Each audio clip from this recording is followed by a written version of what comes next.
ಫೀಲ್ಡಿಗೆ ಬಂದಿದ್ದೀವಿ. ಸರ್ ನಿಮ್ಮ ಹೆಸರು ಪರಿಚಯ ಮಾಡ್ಕೊಡ್ತೀನಿ. ಸತ್ಯನಾರಾಯಣ ರಾವ್ ಅಂತ, retired branch post master, Shivamogga ಜಿಲ್ಲೆ. ಸರ್ ಈಗ ಈ ತೋಟಕ್ಕೆ ನಮ್ಮ ಯಾಶಾಪ್ ಕಂಪ್ನಿಯ ಮಟೀರಿಯಲ್ನ ಯಾವ ಹಂತದಲ್ಲಿ ನೀವು ಬಳಸಿದ್ರಿ?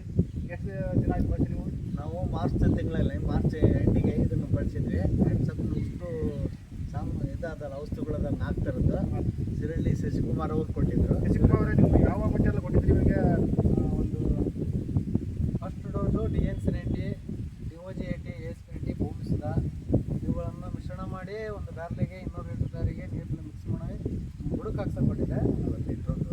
ಇನ್ನೊಂದು ಸ್ಪ್ರೇ ಮಾಡಿಸಿದ್ದೆ.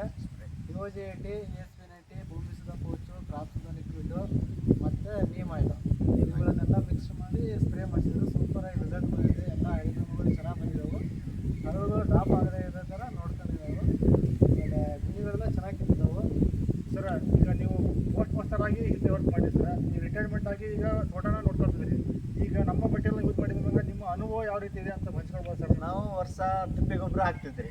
ತಿಪ್ಪೆ ಗೊಬ್ಬರ ಹಾಕಿದಾಗ ಚೆನ್ನಾಗಿ ಹಸಿರು ಇರೋದು. ಆದರೆ ಏನಾಗೋದು ಅಂದರೆ ಅದು ಬೇನ್ ಹಿಂಡಿ ಬೇರಿಗೆ ಹಾಕ್ಲಿಲ್ಲ ಅಂದರೆ ಗೊಣ್ಣೆ ರೋಗ ಆಗ್ಬಿಡೋದು. ಆ ಗೊಣ್ಣೆ ರೋಗ ಒಂದು 4-5 ಗಿಡ ಬಿದ್ದು ಕಿತ್ತಾಗ ನಾವು ನೋಡಿದ್ವಿ. ಅದು ತೆಳಗೆ ನೋಡಿದಾಗ ಇಷ್ಟಿರ್ತಪ್ಪ ಗೊಣ್ಣೆ ಹುಳ ಇದ್ದು. ಗೊಣ್ಣೆ ಹುಳ ಆಕತ್ತೆ ಅನ್ನೋದಕ್ಕಾಗಿ ನಾನು ಕೈ ಬಿಟ್ಟೆ.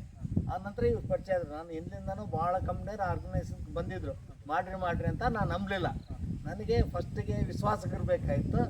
ನಮಗೆ ಇವರು ನಮ್ಮ ಡಿಪಾರ್ಟ್ಮೆಂಟ್ನವರು ಅನ್ನೋದು ಗೊತ್ತಾಯ್ತು. ಫಸ್ಟ್ನೇ ಸುಳ್ಳು ಹೇಳಲ್ಲ ಅಂತ. ಅದು ನಾನು ಬೆಳೆಸೋ ನನಗೆ ಅವರು ಅದನ್ನೇ ಇರ್ಬೋದು ಅಂತ ಅಂದೆ. ಅವ್ರ ಜೊತೆ ಇವ್ರು ನಮಗೆ ಆಪ್ತರು.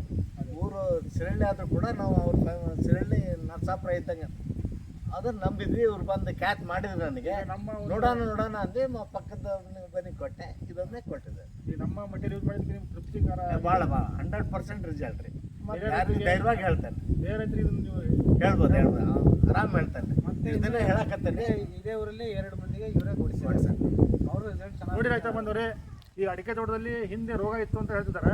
ಆ ರೋಗಗಳೆಲ್ಲ ನಿವಾರಣೆ ಆಗಿ ಇಡಿಮುಂಡಿಗೆ ರೋಗ ಇತ್ತು, ಭಾಳ ಉದುರೋದು, ಕಾಯಿ ಉದುರೋ ಸಮಸ್ಯೆ ಇತ್ತು ಈ ತೋಟದಲ್ಲಿ.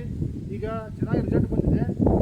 ಬೇರೆ ರೈತ ಬಂದವರು ಸಹ ಇವರೇ ಅಪ್ರೋಚ್ ಮಾಡಿದ್ದಾರೆ. ಈಗ ನೀವು ಸಹ ಮುಂದಿನ ದಿನಗಳಲ್ಲಿ ಯೂಸ್ ಮಾಡಿ ಸಾವಯವ ಕೃಷಿ ಬರ್ರಿ ಅಂತ ನಾನು ಕೇಳ್ಕೊಳ್ಬೇಕಾಗ್ತದೆ. ಹೌದು.